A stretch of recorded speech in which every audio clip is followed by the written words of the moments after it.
What's up everybody? Today we've got a spicy new video for you on a spicy new game. This is Command & Conquer Rivals, a brand new RTS, mobile RTS game made by EA's Redwood Studios. And first off, I want to say thank you very much EA for sponsoring the video. This has been a blast to play. I know when we're sponsored to play, it's like, oh, are you really having fun? And I'm like, I've been hopping into matches on this, like getting ready for bed. I'm like, well, let me just see if my here's how it starts. Let me just see if my crate's ready, and then let me just do a battle, and then like, oh, that one went well. Let me just do another battle.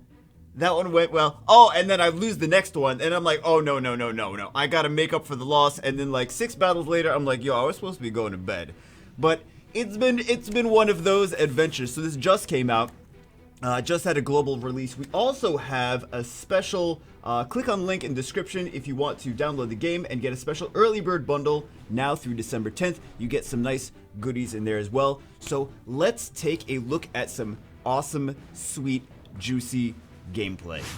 Okay, so here when we go into the battle screen, here's what we see. This is ranked PvP. This is actually the only mode there is because there's no farming, there's no grinding. You don't have to have this sitting on the side for like 10 hours a day to try to grind things, which is really nice. It's really refreshing. So right now we're in Silver League. We start out in Training League. Then we progress through Iron, Bronze, and we're at Silver now. There's also Gold, there's Platinum, there's Diamond, there's Master, there's Tiberium. The game just came out though. I feel like we're doing okay for the time being.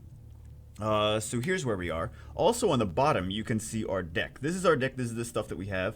On the left of the battle icon, we can click on that little icon and we can go to editing our deck, right? So we have the commander on the left, which different commanders have different buffs and different tools that they can use. Like this one has a minigun turret, which it's a stationary turret. You could put it in a position and then it will do damage to any enemies that are nearby. It doesn't move or anything because it's just a stationary turret. But there's other ones, like one has a healing drone, which is nice too. There's 4 different buildings that you can build. There's Barracks, War Factory, Helipad, and Tech Lab. Now each one of these different buildings has different troops that can spawn from it. So the Barracks are basically just ground troops, War Factory are vehicles, Helipad are flying vehicles, Tech Lab are kind of these mech style vehicles. So let's go into a battle and let's see. We found an opponent very... Death Star, why am I not in that guild? I just picked the Overlords guild because it was a really cool name. Don't hate me. So this is right now we built our harvester first. I think that's always the most important thing to build first. And I didn't realize that at first, but I learned that from watching other people's replays. You can watch all the replays from like your guildmates and stuff like that in the game as well, which is kind of nice. But you also get to choose. You could basically just choose whatever playstyle you like. I really wanted to use the other faction, the Nod, because I feel they're a very hyper-aggressive, from what I understand, they're a very hyper-aggressive faction, and I kind of like that style of, I'm intrigued by that style of gameplay. So we have our Shockwave Troopers, which I tend to lean on quite a lot. They're actually pretty nice against these riflemen that the enemy is using, so we have an advantage right now over that. Do I want to use this turret and start doing damage to them, though? I'm not sure if I want to start doing that just yet. Okay, so they're using a lot of riflemen, which is fine. I mean, you can use as much as those as you want. You know what I'm gonna start doing this to you. Oh, I see you there. I see. You know what? I'll just bring in more troops. Okay, so basically what we're doing is the missile in the middle. Whoever controls more, you know what? I'm just gonna go over here. I'm gonna send you here. This way I control. That's being a little too aggressive, though. That's being a little too aggressive. Maybe that's a little foolish of me. Maybe I deserve to lose this one because I'm trying to be a little too aggressive. Don't admit to it, Bagel. Don't admit you deserve to lose by being too aggressive. Don't do it. Oh, why did I do... Are they going for my harvester? Oh, okay. Interesting. Interesting, they're going for the harvester. Let me go for these troops. Maybe I can take them out. Yeah, I just do another harvester, though. I mean, you can keep killing those harvesters, though. That's fine. See, I was trying to do that for a while first. As I was trying to do the harvester. But that... Nice. So we need to get 2 of these missiles launched. That's fine. You can do the harvester. Not too worried about that. We are almost ready with the second missile launching. No. Yes, okay. We got it before. He was going to contest the middle base. Okay. So let me try to explain.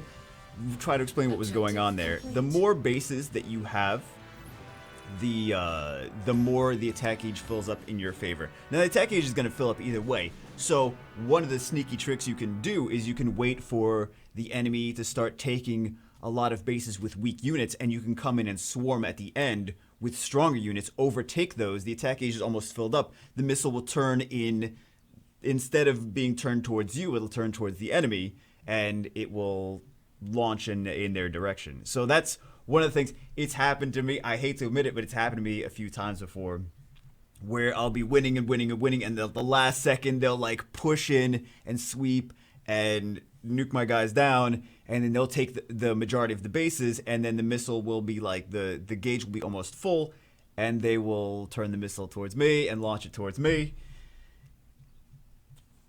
Not proud of that. Not proud of that. Generally, I mean, the strategy that I've been using is kind of weak to Wolverines, though. So I need to kind of tailor my strategy when they start bringing out the Wolverines, when they realize what I'm doing. And they start bringing out the Wolverines, I gotta like retailor the strategy and play into that. But anyway, it's been pretty fun, and it's been something that I've been. I gotta learn more. I gotta get more used to different strategies instead of just the same one that I keep using. Okay, so back to the main screen. Let's go over what all the different things. We have rewards available too. Let's go over all the different things.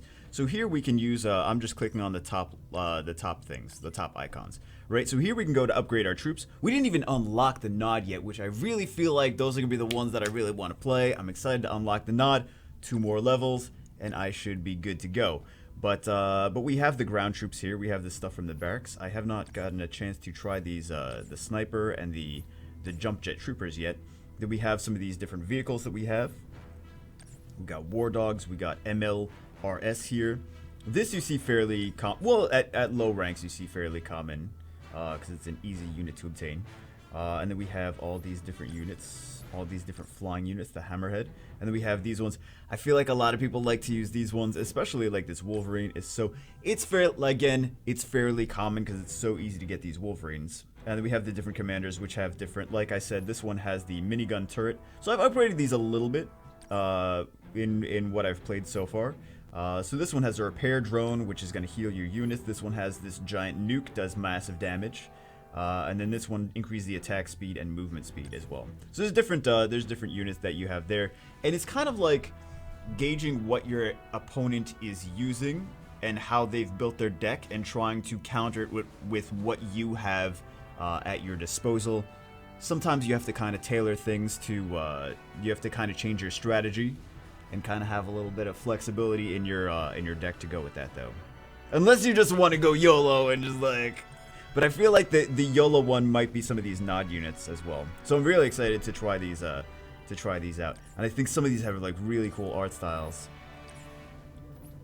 Like these look like, a lot of these look like they should be action figures. I'm excited about these attack bikes because I hear that they're a very aggressive, a hyper-aggressive playstyle. So like, look at those. These would be cool action figures though. Like action figure vehicles and everything. At least in my opinion. This guy looks awesome, the Confessor. I want this. I want that guy. So anyway, there's a lot of different playstyles. There's 40 different units to choose from. You can upgrade everything, and there's quite a lot of flexibility as far as how you prefer to play the game.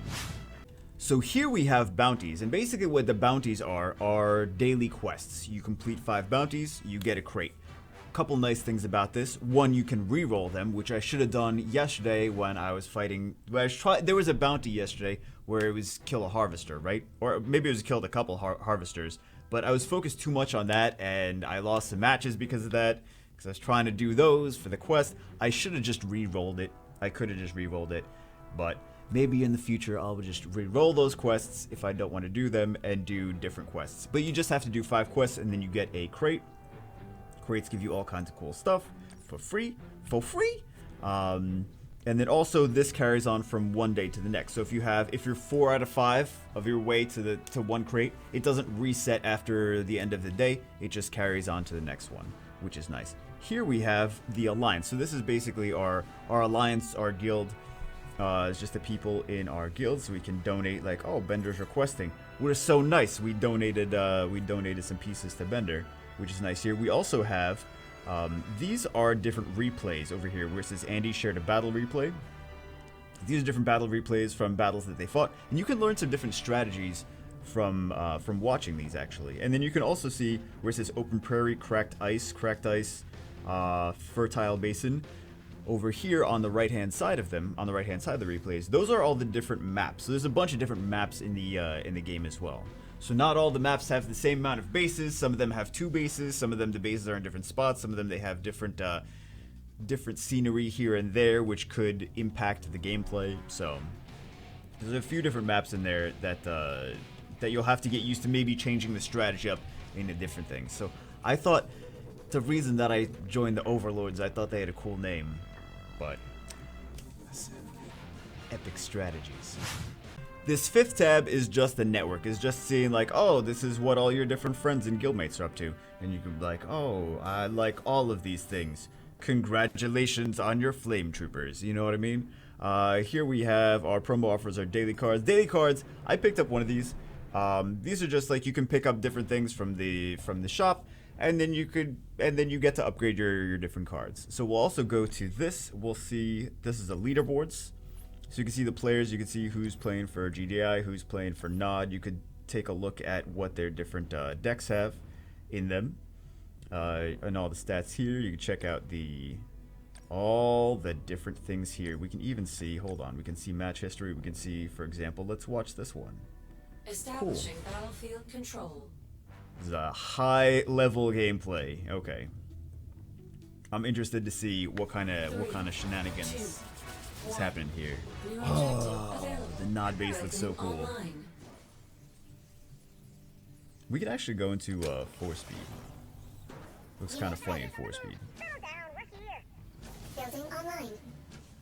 It sounds kind of funny in 4-speed too. But if we want to kind of see, oh good, I can still use my shockwave troopers at late game, at later game anyway. So they went straight for. They started straight chipping away at the base though, or they initially wanted to do that. But we see one more aggressive style of play on the Nod side, and then the GDI seems to be a less aggressive style of play. But you see how this missile in the middle goes from one direction to another. It's like that last little bit of the missile gauge can just fluctuate. Like one person can control it for a long time, and then the other person can gain control at the end. So it's kind of crazy in that way. Okay, so we get to see all these different replays here. Get to see the collection. Events, seasons. Okay, cool. So anyway, that's all for that one. Let's get this crate. Cool. Drone swarm. I'm just excited to be able to unlock Nod. So I can order my crate. I have some fuel by winning games. Actually, by playing games, and then we get more from winning them. So we can do that. Let me rush. Sure. We got some Wolverines. I don't mind those Wolverines. Convoy requested. Ooh, that's a better one. Okay. Yeah, I don't mind doing that. And then we have one from, I don't know what we get from leveling up to level 7. Drone swarm. Okay. Oh, and we got the Talon. That's pretty nice. Nice. And then I'll order another crate. I'm not going to open it just yet. Convoy requested. Okay. Not going to open it just yet. Not going to go crazy. But we'll see what kind of rewards we get from level 7. 2 more levels till we get the Nod. Okay, so we got the drone swarm. Maybe we will open up the crate. We should open up the crate, right? We should open up the crate. And I'll just do some more battles to get partially to the next crate. Anyway. I'm hoping for shockwave troopers. I was hoping for shockwave troopers. Anyway, alright guys. Anyway, this Convoy requested. is Command and Conquer Rivals. Hope you guys enjoyed it. Check it out in the link below. Also, there's a fair play system, which is designed to help you match against players at your skill level, which is nice. You can read more about the fair play system in the link below as well. Again, thank you very much, EA and Redwood Studios, for sponsoring the video. Hope you guys enjoyed it, and I will see you as always in the next one.